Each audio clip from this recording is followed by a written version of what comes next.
내후년에 있을 총선, 근데 내년에 있을 서울시장 예상되는 서울시장과 강릉 국회의원 선거가 있지 않습니까? 그 선거에서 이겨야지 다음 총선이 기약이 있는데 출마를 하는 게 맞고 누가 보더라도 연임을 하려고 많은 준비를 하신 분이잖아요. 예. 엄청나게 파급이 된 사건이 된 거잖아요. 지금 시기에 막 뭘 하게 되면 또 이제 논란이 되기 때문에 이제 면밀히 검토를 하고 있는 상황이다까지 말씀을 드릴 수 있겠습니다. 우리는 그런 트라우마가 있지 않습니까? 대통령 페이스북에 본인이 사과 정도로 이게 끝날 수 있을지는 저는 그렇게 안 봅니다. 네, 이번 시간은 또 이슈가 많이 있는 더불어민주당 과방위 의원이시죠? 우리 김현 의원님 모시고 지금 전당대회 얘기도 좀 여쭤보도록 하고요. 그리고 또 과방위 얘기, 이번에 이진숙 의원 들어가면서 굉장히 또 시끄러웠는데 그 이야기들도 한번 여쭤보도록 하겠습니다. 김현 의원님 어서 오십시오. 네, 안녕하십니까? 네, 반갑습니다. 자, 그리고 최은경 기자님. 네, 안녕하십니까? 네, 반갑습니다. 우리 김현 의원이 저번에 오셔서 조금 이진숙 얘기하러 나왔다가 네, 힘드셨었어요? 예, 김용남 네. 의원 건에 대해서 네. 질문을 세게 받아가지고 제가 뭘 세게 받아요? 아니 근데 제가 사실 그 직전에 네. 김용남 의원이 나온 거를 네. 인식을 못했어요. 그래갖고 그 뭐 단일화 얘기를 하길래 단일화 해야죠 이제 얘기했다가 네. 조국 후보로 단일화를 주장하는 거냐 막 이래가지고 그게 아니었는데 네. 예, 다시 한번 아닙니다. 네네. 사실은 단일화를 해서 민주당 후보가 됐으면 네네네. 이기지 않았을까 아쉬움은 있습니다. 당이 아쉽습니다. 조금 더 전략적으로 네. 그 문제를 했어야 된다. 네네. 후보를 안 내는 게 아니라 네. 냈어야 되고 그러면 예를 들어서 안산도 못 내는 거거든요.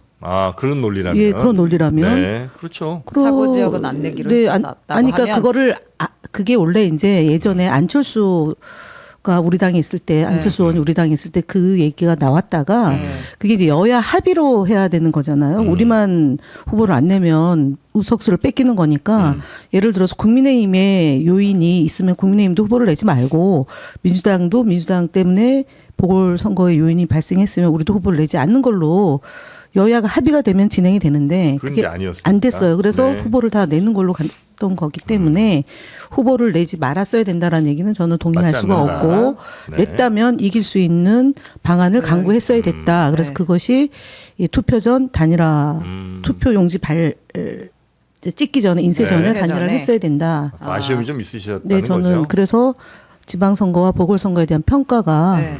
이재명 대통령이 말씀하셨던 것처럼 네. 국민들이 우리에게 준 경고도 있지만 당이 전략적으로 제대로 하지 못한 부분도 있다. 네. 평가를 합니다. 그 말은 당 대표가 그럼 전략이 없었다는 지도부의 평가죠. 것이에요? 지도부의. 왜냐하면 보궐선거는 14군데를 다 전략 공천이었지 않습니까? 네.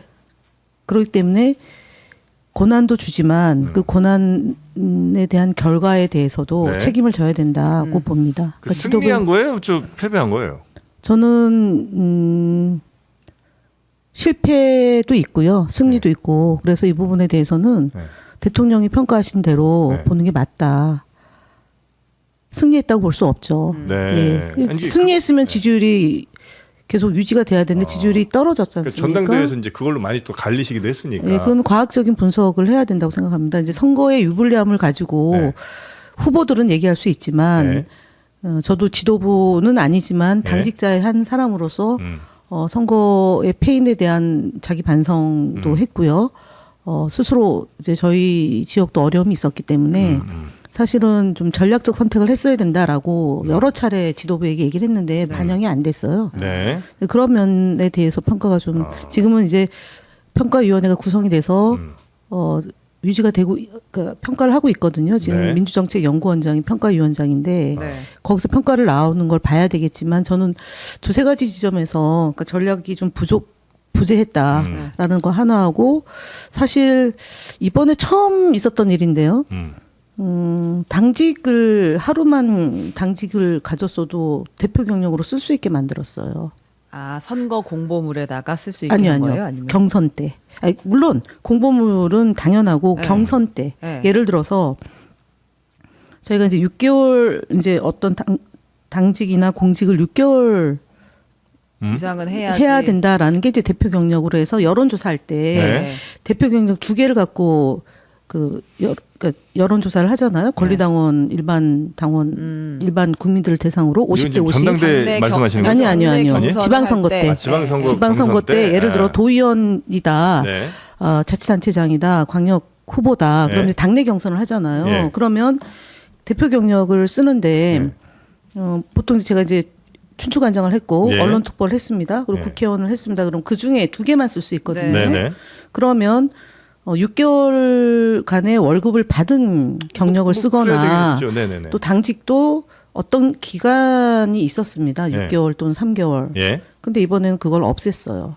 그래서 우후죽순 그냥 하루만 있었어도 예를 들어 자기 유리한 이력을 쓸수 경력이 있었다. 네. 하루 또는 열흘이잖아요. 네, 근데 네. 그 경력을 허용하도록 이번에 바꿨어요. 근데 그렇게 해서 그러면은 친청계의 후보들이 더 유리했나요? 공천을 받을 때? 그러니까 예를 들어서 특보 경력이 있습니다. 네. 대통령 막 뿌렸다고 그때 그랬었죠. 막 뿌렸는지는 제가 그 표현은 그렇지만 어떤 800여 명의 네. 특보가 있었지 않습니까? 예. 물론 떨어진 사람도 있지만 혜택을 본 사람도 있습니다. 그래서 그 부분에 대한 평가가 있어야 된다. 그러니까 당내 경선을 하는 데 있어서 예. 당 대표 특보 뭐 이제 네네. 이런 대표 경력들을 이제 하나씩 넣을 수가 있어. 특보와 현역일 경우는 굉장히 유리하게 작동을 하죠. 그런 것들이. 예, 신인들의 경우는 음. 어려움이 있는 거고요. 네네네네. 이제 그런 게 근데 있었습니다. 지도부가 그게 제대로 판단하지 못했기 때문에 약체인 후보가 공천을 받는 경우들이 더 많았다 이렇게 보시는 거예요? 아니요, 약체라기보다는 네. 경쟁력이 있는 후보에게 특보라는 명칭을 주면서 더 경쟁력을 강화시키게 되는 걸로 작동이 됐죠. 조금 이제 뭐 네. 얘기가 길어지고 좀 네. 복잡해졌는데 그래서 지난 지선에 이 지금 현재 당대표 출마하신 지난 지도부는 책임을 지는 게 맞아요? 아니면 그 성과에 대해서 평가를 받는 게 맞아요? 저는 뭐 평가와 책임이 같이 가야 된다고 봅니다. 오늘 전략은 양쪽으로 다 같이 가시기로 한 거예요. 제가 당직입니다.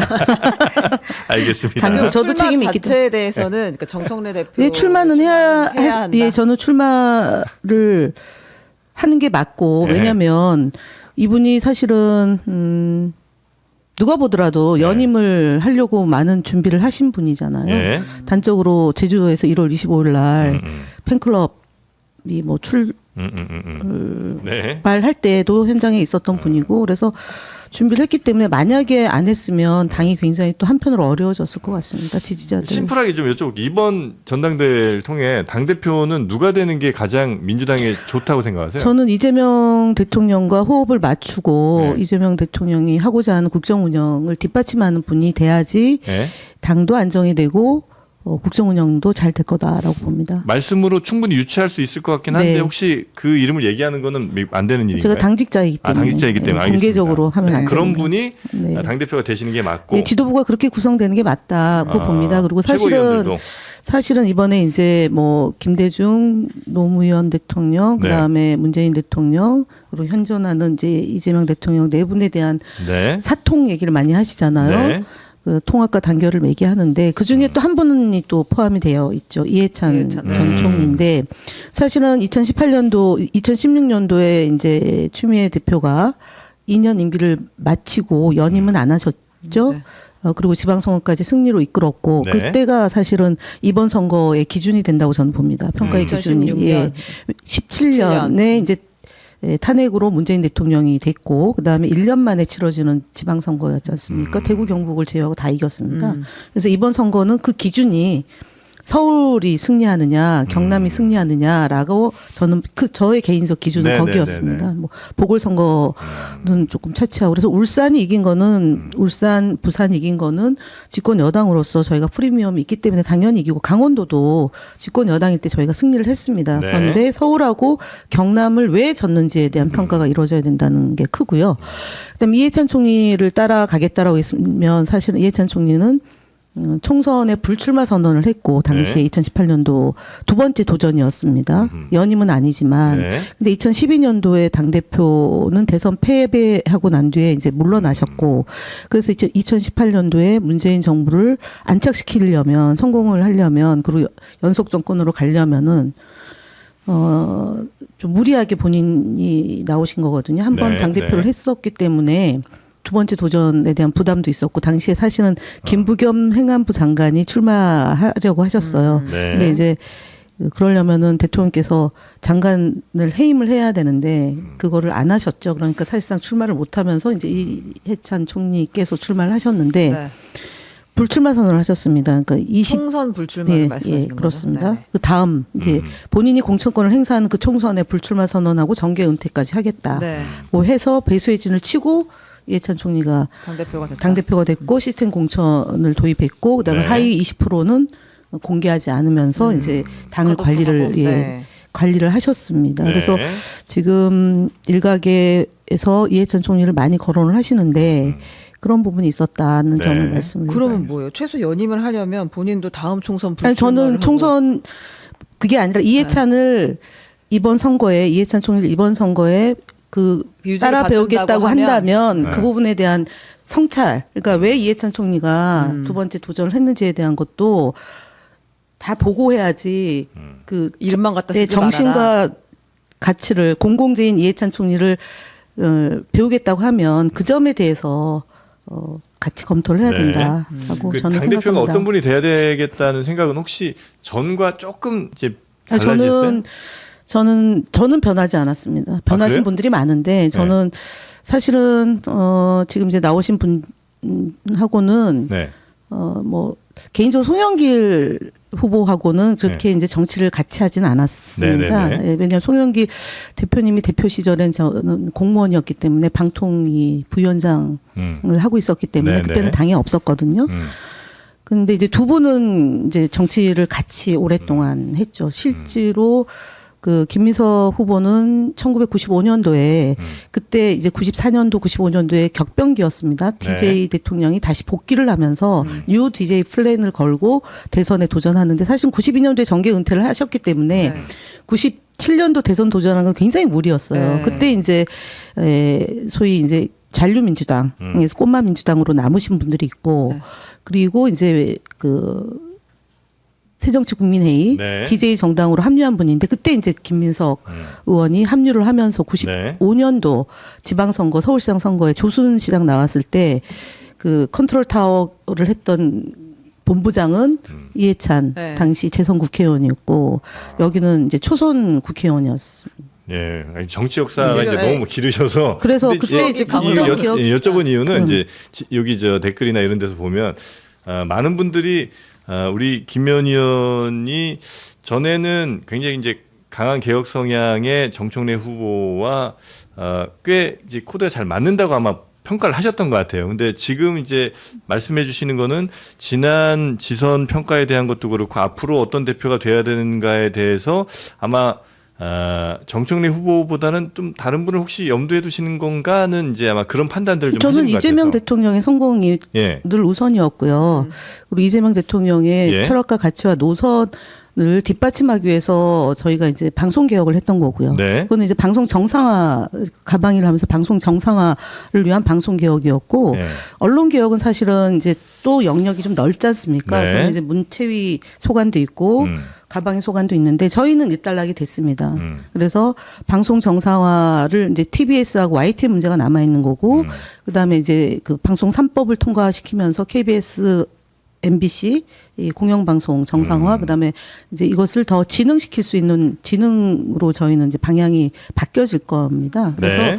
지난 그 정청래 대표 초기에 사법개혁, 검찰개혁, 언론개혁 3대 개혁 과제 중에 소위 방송개혁은 일단락이 됐기 때문에 네. 그 다음부터는 조금 더 영역을 넓혀서 일이 진행이 돼야 되는 거죠. 뒷받침하기 위해서는. 한 단계 네. 더 이제 나가기 예, 위해서는 방향을 다른 바꿔- 당대표가 네, 있는 게 좋겠다. 예전 이렇게 보시는 새롭게 거군요. 당이 변모해야 된다라고 생각합니다. 네. 네.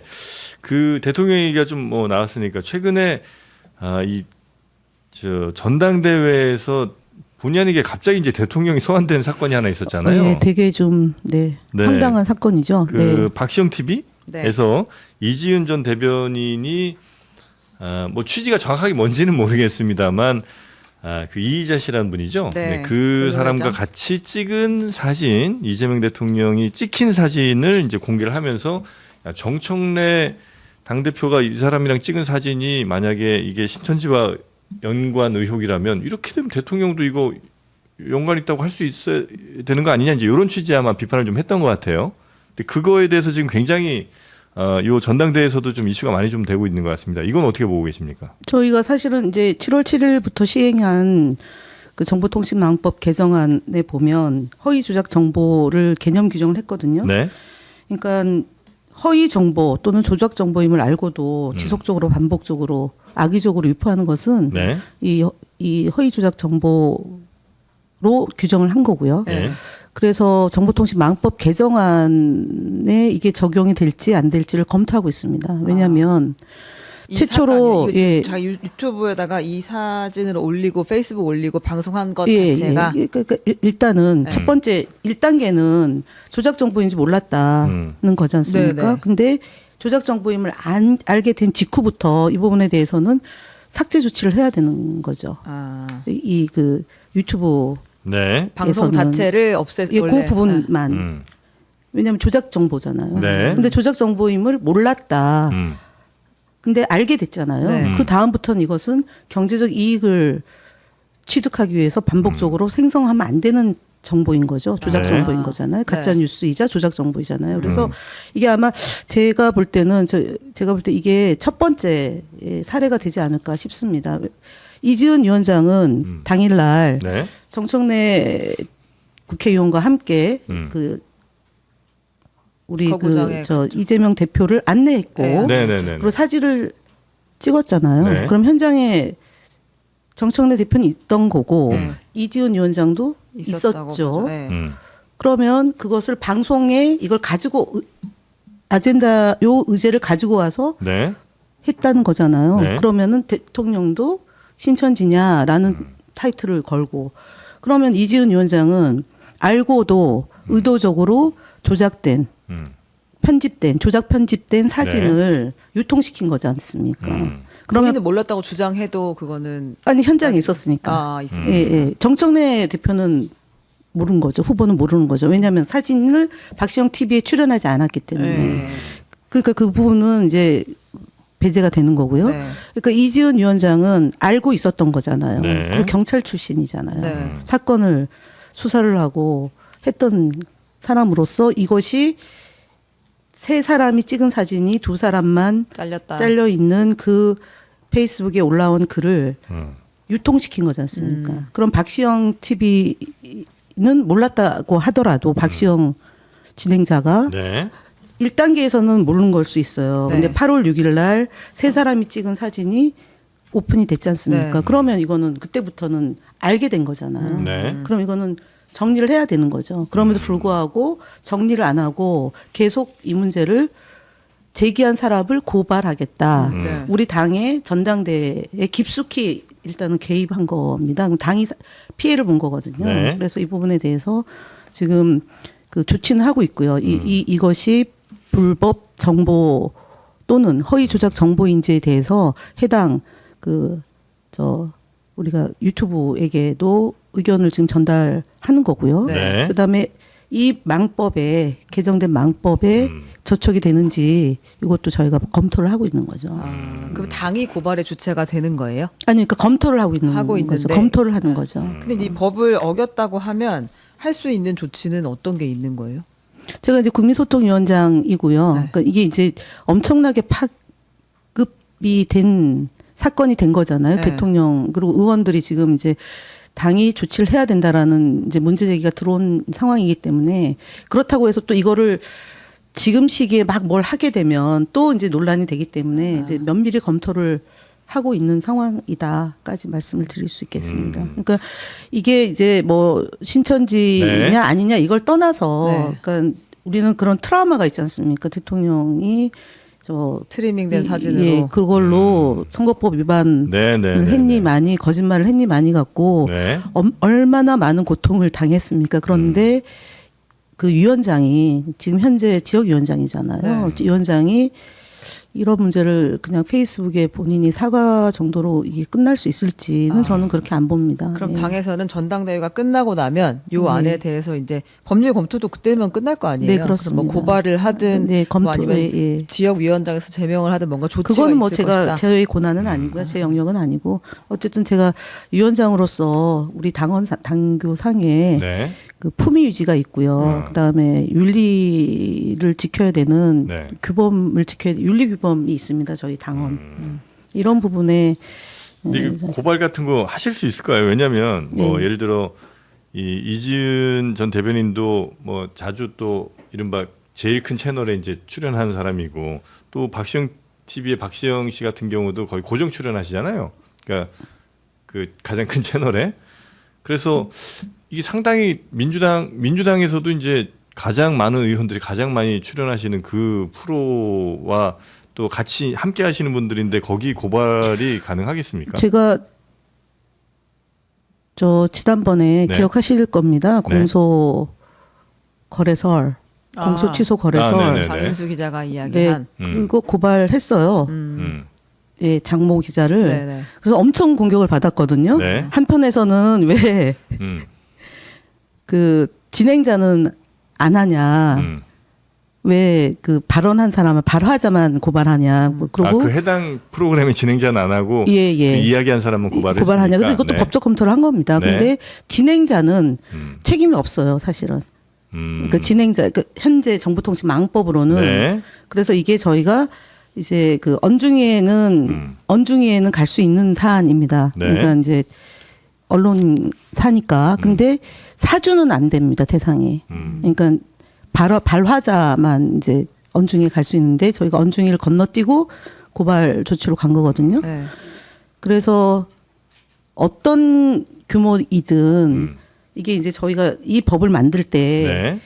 우리 편이다 아니면은 뭐 상대방이다라는 거를 다 해당이 될 수 있다는 네. 것 때문에 굉장히 논란이 뜨거웠던 법 개정 아니에요. 네, 그러나 정보통신망법. 허위 조작 정보나 가짜 뉴스로 인해서 네. 받는 피해, 네. 기업이나 개인이나 뭐 등 다 포함해서 이것을 바로 잡아야지만 표현의 자유 영역이 더 확대된다. 그래서 이게 사실 저희가 최근까지 7월 7일부터 시행될 때 아시겠지만 입틀막법이라고 해서 일각에서 굉장히 공격을 많이 받았거든요. 네. 저도 받고 우리 가방 의원들도 받고 그런데 이제 시행되고 막상 시행되고 진행이 되니까 굉장히 이제 안정적으로 이게 정착이 되고 있습니다. 어떤 기자가 예를 들어서 그런 잘못된 허위 정보나 이런 걸 하면 기자 혼자만 고발당하는 게 아니고 그 기자의 기사를 스크리닝한 예를 들면 데스킹을 한 그 더 상급자라든지 아니면 그 회사 같이 고발하잖아요. 근데 그러니까 언론사의 경우는 언론사의 경우는. 예, 예. 아 근데 여기는 언론사는 아니니까. 유튜브잖아요. 언론사 등록을 만약에 했으면 했으면은 근데 이제 그럴 수도 있고 근데 네. 그렇지 않을 수도 있거든요. 네. 예, 그러니까 말씀대로 그것도 적용이 될 수 있는데 이게 네. 이제 지금 저희가 말씀대로 네.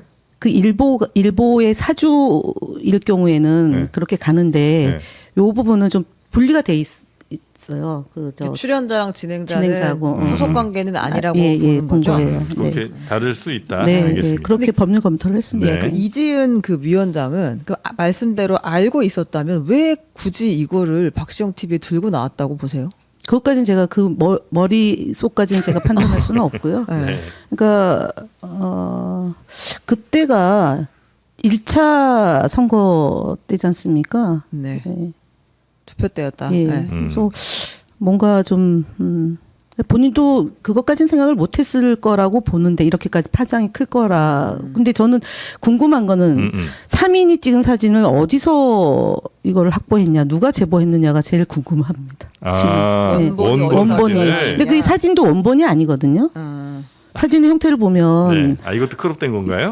그렇지 않습니까? 원본 사진 아닌 뭐 원본을 제가 본 적이 없어서. 아니 그 지금 언론에 원본이 유출된 아니겠죠. 그 사진이 원본 사진은 아니죠. 네. 왜냐하면 그 2명 크롭된 사진은 천장이 더 있어요. 그 이제 근데 3명 나온 건 또 여기가 약간 편집을 잘려 했을 있어요. 아마 때고요. 다 편집을 편집한 했는데 거. 제가 볼 3인이 찍은 사진도 네.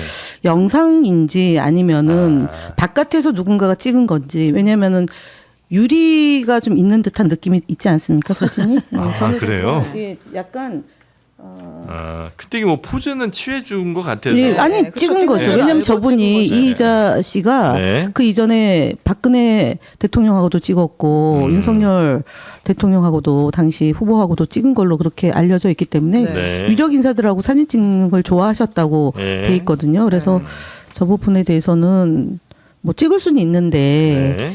의도를 갖고 이분은 이제 이희자 씨는 대통령이 되니까 이제 기념 사진으로 액자에 넣어서 보관한 거고 그래서 그거를 이제 특정인이 SNS 올린 거고 네. 그런데 8월 6일 경 네. 3인이 찍은 사진이 알려진 거잖아요. 그래서 이게 어디서 나온 건지가 취재 좀 해주세요. 그건 아직 그래요? 확보는 아직은 확인이 안 됐어요. 상태군요. 네. 저희도 지금 계속 그 이게 비판도 이제- 있긴 하더라고요. 권혁부란 사람이 맨 처음에 2인 사진 올린 거잖아요. 네. 근데 이제 이 사진 올린 사람 권혁부란 사람이 굉장히 그 윤호개인 혹은 뭐 이제 국민의힘 열혈 지지자인 뭐 이런 성향을 쭉 보였던 사람인데 이 사진을 인용하면서 이런 뭐 자신들에 대한 비판을 커버하려고 했다는 것 자체가 이게 민주당 사람으로서 할 수 있는 일이냐 뭐 이런 예, 그런 지적도 있더라고요. 당연히 나올 네. 수 있는 건데 이제 저희는 각도를 좀 달리해서 이제 정보통신망법으로 이것이 네. 그 이제 규율이 되는지를 검토하고 있는 거죠. 저희 알겠습니다. 소관은 그렇게. 예. 네. 자, 그리고 전당대회 지금 갈등이 사실 좀 심해 보이잖아요. 그건 맞죠? 심한 건. 제가 근데 또 이렇게 얘기하면 물타기라고 소리 들을 수 있는데 네. 사실은 저는 가장 심했었던 전당대회가 2018년도였습니다. 아, 그래요? 그때 3인 경선이었거든요. 네. 이해찬 후보, 김진표 후보, 그다음에 송영길 후보. 네. 그때 이슈가 뭐였냐면 이재명 도지사를 출당시킬 거냐. 그 문제가 핫한 이슈였습니다. 아. 예, 그래서 가는 곳마다 그걸 질문을 받았어요. 그래서 네. 이해찬 후보는 무죄 추정의 원칙이고 우리 당이 배출한 도지사를 왜 출당을 시키느냐. 그러다 결국은 당대표가 되고 나서 김경수 도지사가 재판받고 있었지 않습니까? 그 기소 특검하고 막 이러면서 백의종군 하겠다라고 하고 나갔고 네. 그래서 이제 당직을 다 내려놓고 이제 당정만 갖고 있었습니다. 그래서 결국은 이재명 도지사도 백의종군하고 당정만 유지하고 예. 근데 그때만 못해요. 지금은 그 정도로 갈등이 심하진 않아요. 아니 그때랑 왜냐하면 총선을 앞에 둔 당 대표이기 때문에 격렬합니다. 총선 공천권이 있는 지도부는 그 어느 때 선거보다 아주 치열하고 격렬하죠. 치열하다. 그리고 이제 여기서 덧붙여서 이제 집권했을 때는 더더구나 예, 그 치열하죠. 그래서 2018년 집권의 공천권까지 같이 예, 이제 있어서 겹치니까. 대통령을 네. 잘 보좌해야 되는 지도부에다가 네. 공천권까지 있기 때문에 네. 격렬하죠. 그래서 이해찬 총리가 그때 2018년도에 불출마 선언하고 당대표를 도전했던 배경에는 그게 있는 거죠. 왜냐하면 공정하지 못하다는 소리를 듣고 뭐 측근 챙기는 거 아니냐 네, 네, 그런 네. 얘기도 많이 듣게 되기 때문에요. 그러니까 이렇게 네. 여쭤보는 게 이게 심한 갈등처럼 이제 밖에서 볼 땐 보이는데. 심하죠. 예, 그런데 이게 이제 잘 수습될까? 네, 봉합이 될까? 그거는 당연히 돼요. 왜냐하면 네. 공천을 눈앞에 두고 있는 네. 네. 지도부이기 때문에 역으로. 그러면 이긴 쪽에 모두 다 그냥 아니 바로 가는 건 아니지만 네. 그래도 평가가 있지 않습니까? 의원들은 의원들대로 평가를 받게 되거든요. 예. 다면 평가가 있잖아요. 그러니까 이제 세게 진 쪽에서 세게 들이받지는 못할 그렇게 할 것이다. 수가 없습니다. 예, 시스템이 작동이 되거든요. 누구라도 이기기만 하면 이제 거기서 다시 예, 그러고 수습을 해야지 안 그러고 대통령 지지율이 정당 지지율은 이제 안착이 됐는데 대통령이 하고자 하는 개혁 정책들이 네. 지금 뒷받침이 잘 안 되니까 그러니까 사실은 뭐 부동산 세제 개편 문제도 그 장점과 단점이 다 같이 있는데 몽졸이 다 뭐 잘못되는 것처럼만 지금 보도가 되고 그러니까 이제 정상화되는 과정을 지도부가 구성이 되면 당연히 바로 그 뒷받침하지 않으면 내년 총선 내후년에 있을 총선 그다음 내년에 있을 서울시장 예상되는 서울시장과 강릉 국회의원 선거가 있지 않습니까? 네. 그 선거에서 이겨야지 다음 총선이 기약이 있는데 그렇기 때문에 다 이제 사실은 백척간두인 거죠. 집권 여당으로서의 책임감, 네. 국정 운영을 안정적으로 뒷받침해야 되는 것도 있고 당은 당으로서 내후년에 있을 총선을 잘 준비해야 되는 유일하게 전국 선거가 없는 해가 올 가을과 그다음에 내년이거든요. 네. 그래서 저는 뭐 잘 정돈될 거다라고 봅니다. 네. 그래서 어떻게든 결과가 나오면 수습될 거고 아, 당연히. 지금 고소고발전 이런 것들 다 이제 합의처럼 이렇게 되는 거죠. 후보들 간의 고소고발이 지금 있는 거는 제가 알기로는 없는 걸로 알고 있거든요. 윤리위 얘기가 있긴 했는데 네. 막상 또 당 대표가 되면 상대를 윤리위에 제소하고 이런 일은 뭐 그거는 없겠죠. 예, 사실은 내부적으로 했다가도 치하하고 예, 수습하고 갈 거라고 봅니다. 그리고 정청래 후보도 그렇게 얘기를 했고 네. 김민석 후보도 그렇게 얘기를 둘 다 이제 가능성이 높은 두 분께서 예. 다 아우르고 가겠다고 얘기했기 아. 때문에 그 약속은 지켜지라고 봅니다. 네. 네. 그 최고위원 하나만 여쭤보면 이제 언론을 오랫동안 지켜보셨잖아요. 춘추관장도 하시고. 근데 최근에 그 최민희 후보의 이른바 카틀막 이야기가 있었어요. 그러니까 오마이뉴스 최민희 후보는 아니고 이제 후보 측에서 후보 측의 네. 보좌진들이 네, 네. 이제 그런 일이 있었는데 요거는 누가 봐도 부적절하다고 봐야 되는 거죠. 제가 그 현장에 있지 않았기 때문에 네. 상당히 조심스럽긴 합니다만 일단은 저도 이제 현장에서 기자들하고 이제 주로 많이 지원 업무를 했었습니다. 그러면 이제 부딪히기도 하고 그걸 이제 수습하기도 하고 이제 그걸 같이 동시병행으로 가는 게 맞다고 보는데 이제 보좌진들이 이제 본인 사진을 본인 얼굴을 찍으니까 찍지 말라는 차원에서 액션을 취했다라고 이제 해명은 하고 있는데 예, 저는 제가 볼 때는 수습하는 게 맞다고 보는데 더 확전이 되고 있다고 봅니다, 지금. 확전이 수습하는 게 맞다. 사과하고, 수습하는데 네. 수습해야 되는데 네. 더 확전이 되고 있다고 상황이. 누가 그러니까 언론과 오늘 기자회견 이제 대표 후보가 네. 기자회견을 했고 거기에 그 발언을 질문에 대한 답변을 했는데 그 뭐 오마이 TV의 자업자득이다. 예, 예, 이렇게 예. 이야기를 네 해서 정청래 확전이 후보가 했죠. 예. 됐습니다. 오히려. 언론과 관련해서는 그래도 오마이 TV 내지 오마이뉴스는 대체로 그래도 민주당 성향이 혹은 뭐 진보 성향의 언론이라고 평가받는 아니에요? 최근에 오마이 TV가 네. 제가 볼 때는 그 정청래 후보 측이 볼 때는 좀 불편했을 것 같습니다. 아. 예. 패널들 나와서 토론하거나 그래요? 이런 거 볼 때. 예, 그래서 진보- 오마이 네. 안에서도 네. 오마이 뉴스 안에서도 네.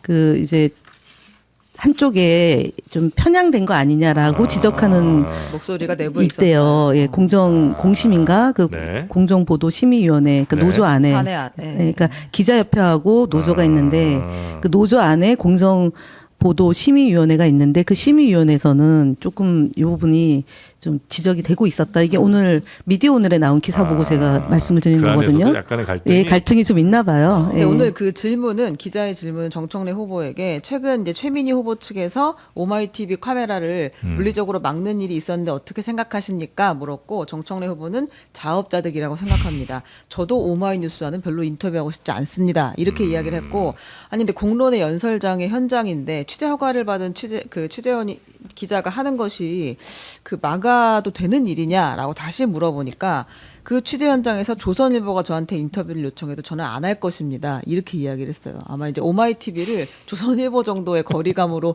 본 거 아닌가 싶어요. 이 대답은.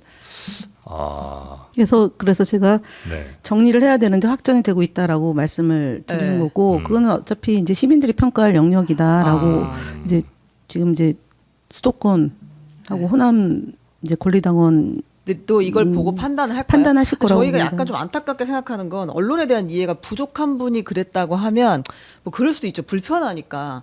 근데 이제 최민희 후보는 평생을 언론계와 함께 숨쉬면서 종사하셨던 분이잖아요. 여기 안티조선 전문가로. 운동하신 예, 그리고 분이죠. 과방위원장도 하셨고. 근데 거기서 이제 불편하다고 취재를 막는다는 것이 참 어떻게 받아들여야 할까 하는 생각이 들어서.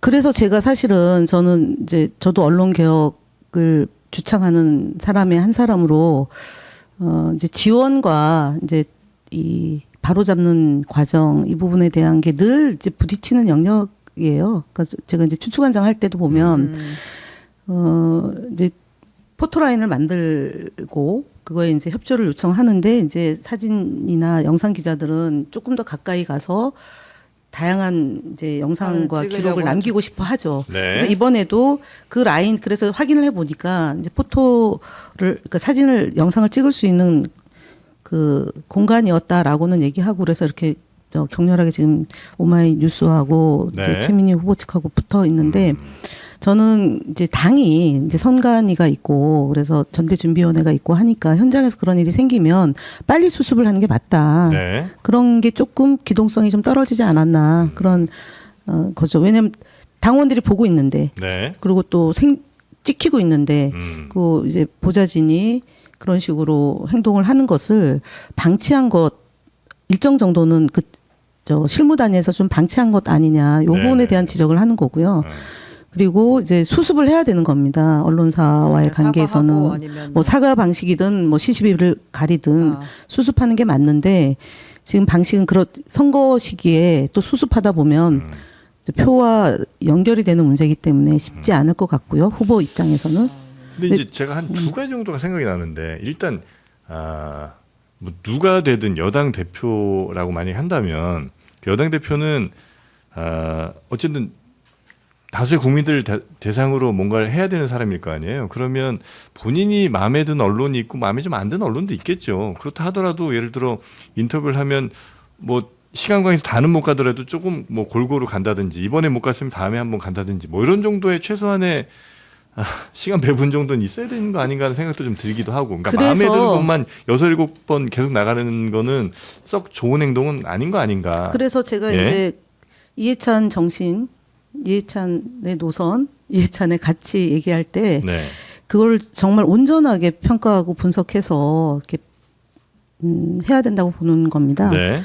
이해찬 대표는 특정 언론사하고 인터뷰 아예 안 했습니다. 아, 기자들을 아예 안 했고 아니요. 그래서 어떤 방식으로 했냐? 네. 한 달에 한 번 기자 간담회를 네. 했어요. 차라리 그런 뭐. 네, 그래서 그렇죠. 모든 네. 언론사한테 공정하게 그건 뭐 괜찮네.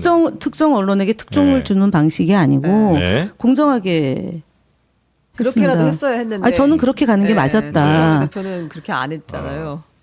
우회적으로 제가 말씀을 드리는데 왜 자꾸 네네. 그리고 이제 만약에 오마이뉴스의 뭐 이런 편향성이 좀 불편하다면 그러면 이건 어떻게 해야 되냐면 선거관리위원회에다가 예. 그래서 만약 그게 불편하다면 아마 다른 쪽에서 보는 예를 들면 팀 뭐 김어준 뭐 이렇게 있잖아요. 그렇게 볼 때는 이건 안 불편하신가 하는 생각이 좀 드는 거예요. 왜냐면 거기도 사람들이 밖에서 볼 때는 다 편향됐다고 생각을 할 거 아닙니까? 아니 그래서 네. 이게 이제 이런 일이 발생을 하면 당의 역할이 있는 거예요. 예를 들어 공보 파트 그러니까 예. 대변실에서 네. 상황을 파악하고 중재를 하고 음. 이렇게 해줘야 되는데 네, 지금 그게 잘 안 돌아가고 선거 있다. 기간이라서 그렇게 할 경우에 누구 또 특정 후보를 불리하게 한다거나 네. 이렇게 되기 때문에 개입을 좀 못하는 상황이에요. 그래서 결국은 그것은 전당대 기간 안에는 네. 시민들이 평가하고 당원들이 평가할 수밖에 없는 구조다. 네. 다만 네. 마지막으로 이해찬 총리의 또 네. 이해찬 전 대표의 네. 정신을 따르겠다고 한다면 네. 그 면도 같이 검토를 해주시면 좋겠다라는 말씀을 드리는 겁니다. 알겠습니다. 네. 근데 제가 진짜 힘들었어요. 이해찬 총리가 아, 저희도 힘들었어요. 아니 네. 대표할 때 네. 제가 다 싸웠어요. 아니, 그러니까 뭐 물어보면 소송도 제가 했어요. 제가 제가 특정 언론에서 이제 허위 조작 정보를 네네네. 유포하면 네. 또 그런 것도 안 하세요. 소송 같은 건 또 안 하시고 대변인이 해. 그래가지고 제가 하고 제가 낫지. 제가 다 그래서 제가 많이 싸우기도 했던 이유 중에 하나가 네. 이제 그런 알겠습니다. 일들을 했기 때문에 그랬는데 이 부분에 대해서는 보도 지원 비서관 출신으로 볼 때는 여러모로 네, 적절하지 왜냐면은 않다고 보시는 오마이뉴스를 네, 네. 또 뭐 기성 언론이다 뭐 이렇게 하면서 폄훼할 수는 있지만 그래도 노무현 대통령을 또 많이 또 인용을 하고 하니까 마지막 뭐라고 해요? 인터뷰를 했던 게 오마이뉴스. 네네. 그래서 그 돌아가시고 서거 이후에 그게 책으로 나왔지 않습니까? 네. 그게 첫 인터뷰를 그게 오마이뉴스고 또 노무현 대통령께서는 당선되고 나서 처음으로 방문한 언론사가 한겨레잖아요. 네. 그다음에 CBS 창사 기념식에도 가시고 이렇게 하시고 또 네. 조선에게도 예를 들어서 무슨 행사가 있다 그러면은 대독해서 홍보석을 보낸다거나 비서실장을 보낸다거나 해서 언론에게 그 긴장 관계는 유지하되 네. 굳이 적으로 만들 필요가 네, 예, 필요 없을 것 없어요. 그건 같은데. 절대로 하시면 안 근데 지금 돼요. 최민희 후보도 똑같이 오마이TV 전당대에서 손 떼라 이렇게 이야기를 했어요. 그러니까 수습을 하려는 생각은 별로 없으신 것 같고 굉장히 많이 공격당했다고 아마 생각하고 속상해하고 있는 상황인 것 같습니다. 네. 알겠습니다. 그러니까 강성 지지자들에게는 그렇게 보일 수도 사이다고 있고. 또 이제 집권 여당으로 네네네. 이제 지도부로 들어가실 분으로서는 또 달라지시겠죠. 네. 선거 시기라서 저는 선명하게 네. 주장하는 거로 뭐 보고 이해하고 예. 있습니다. 네. 끝으로 정말 이진숙 의원 네, 지금 이제 과방에 입성했잖아요. 네. 어떻게 반가우시죠? 아니 처음부터 이제 저희가 전날 사실은 네. 지난 이제 이 간사 선출하기 위해서 네. 전체회의를 소집하고 그 전날 오지 마라 이해 충돌이다라고 이제 강력하게 규탄을 했잖아요. 네. 근데 이제 처음 전체회의가 열렸는데 이제 그냥 본인이 불편한 것만 얘기하면 되는데 동료 이제 상대 동료는 아니죠. 물론 우리 여당 의원을 향해서 공격을 했어요. 저한테 공격하고 또 우리 이정원 의원 이진숙 공격하고 의원이 네. 뭐라고요? 저는 제가 이제 세월호 사건 때 재판 조사받고 있었는데 위원으로 활동하지 않았냐? 아니 그럼 국회의원 그만두라는 얘기예요. 그리고 이정원 의원도 무슨 선거법 위반으로 네. 연루가 돼서 네. 무죄가 됐거든요. 네. 그런데 이정원 의원도 뭐 선거법 위반으로 재판 받았는데 상임위원으로 그 국회의원으로 활동하지 않았느냐? 이렇게 아, 그래서 너도 피감기관에서 지금 고발당했는 위원장으로 있을 때 고발당했는데 여기 오면 이해 충돌이다 이렇게 싸우신 거예요? 아니 그러니까 국회의원으로 그럼 하지 말라는 취지로 얘기를 하는 거죠. 그 발언의 내용. 그 너무 거기 앉아 있을 황당해서. 사람이 아무도 없는데 아 지금 그래서 그런 상황이면? 저는 뭐라고 얘기했냐면은 네. 저는 그때 이제 재판 받을 때 재판이 아니라 이제 경찰에 이제 조사를 받을 때 그 세월호 상임위를 그때 말씀하시는 거죠? 상임위를 떠났었어요. 그래서 아. 그 상임위에서 행안위에서 저기 외통위로 갔었어요. 네. 그때 이제 바꿔주신 분이 문희상 대표였는데 네. 그랬고 이정원 의원은 무죄를 받았거든요. 근데 네. 해당 상임위는 선거법 위반으로 이제 재판을 받는다고 치면 법사위거나 행안위에 있으면 문제가 되는데 네. 가방에는 상관이 없거든요. 그러니까 그냥 마구잡이로 그냥 아, 공격하는 거예요. 그럼 모두 과방에 그냥 계시면 되는 거 아니에요? 이진숙 의원도 있고 김현 의원도 뭐 있고. 그렇게 될 확률이 그게 지금 그렇겠죠? 있어요. 네. 네. 그냥 지금 한영식 하신 거죠, 그거는. 약간. 한영식이 아니라 규탄한 거라니까요. 신고식 느낌이었어요, 그냥. 아 그래요? 네.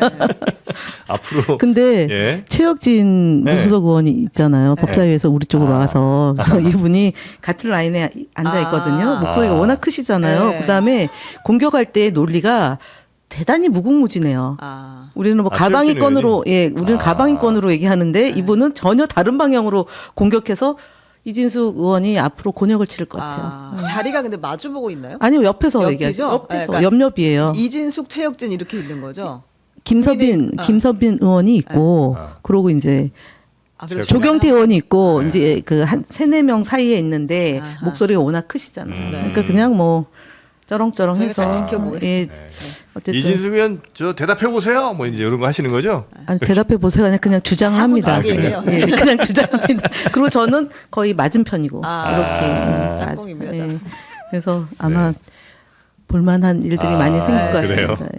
예. 예, 볼만한 뉴스. 그다음에 우리 이정원 저기 그 한준호 간사랑 예, 예.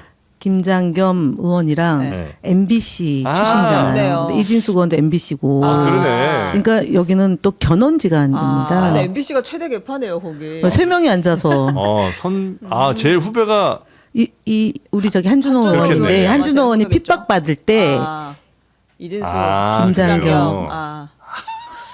네, 거의 아주- 또 간사로 지난 이제 인연이네요. 맨 앞에 앉아 계시니까 또 간사는 마이크를 네네네. 늘 활용할 수 있는 자리거든요. 그래서 되게 이제 뭐 AI도 많이 다루지만 흥미가 있습니다. 쇼츠가 많이 나올 것 같습니다. 제일 후배라 조금 아니에요. 아니요, 전혀 한준호 기죽지 않아요. 의원이 전투력이 또 괜찮아요.